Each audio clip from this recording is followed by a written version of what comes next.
Welcome to the Daily Devo. My name is Jeremy, and today we're talking about anger.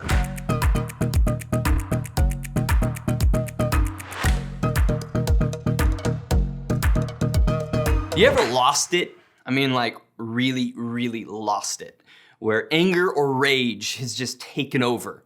It's happened to me before, and I'll never forget it. I was in the car on my way home, and I got stuck in traffic. Been a really long, tough day at the office, and I was already frustrated before I even started the drive home. I'm sitting on the freeway, and it's not moving at all. I mean, it's a giant parking lot. My 30-minute commute was at an hour and a half.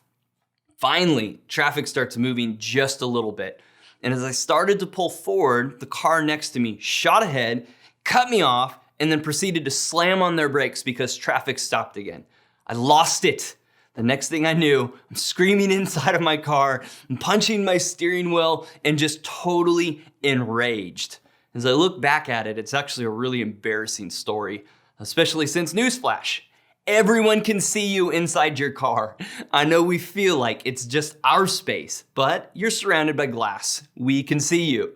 So that's my story. I didn't deal with anger well. I let it take over. Unfortunately for us, the Bible has a lot to say about anger. Most of us deal with emotions in two ways. We either stuff it deep down and try to be a robot, or we let it take over our life and we just dump emotions on everyone around us when we finally lose it. God is our ultimate example for everything.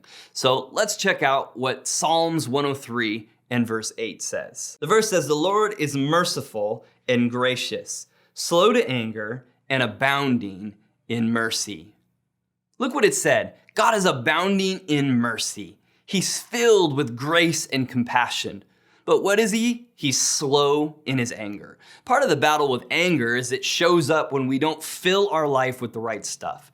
If you struggle with becoming overwhelmed with anger, find out more about what the Bible says about grace and compassion. When I was sitting in traffic, all I cared about was how it affected me. I became filled with anger because of my own selfishness and frustration. Another great verse is Ecclesiastes 7:9. It says, "Do not be quickly provoked in your spirit, for anger resides in the lap of fools." If you've experienced an angry outburst like I did, you know how foolish you feel after you lose it. When it comes to anger, we don't stuff it and we don't let it take over. The best thing to do is to pray through it. God understands your weakness. He understands what you're going through, and we need to recognize what triggered the anger in the first place and surrender it to God. In my case, had I just talked to God about my terrible day, I probably wouldn't have lost it in the way that I did. When we surrender something to God, we are saying we trust Him with it. When we pray, we lean into God instead of pulling away from Him. If you struggle with anger or you've blown it recently, just know that you aren't alone. In fact, all of us deal with it. But I would encourage you not to ignore it. It doesn't solve itself.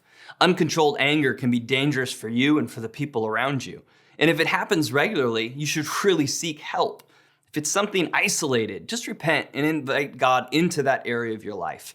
Spend some time today meditating on what God says about anger and what seems to be a regular trigger for you that causes an angry response.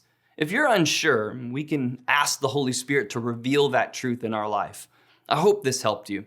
Thanks for joining us today on the Daily Devo.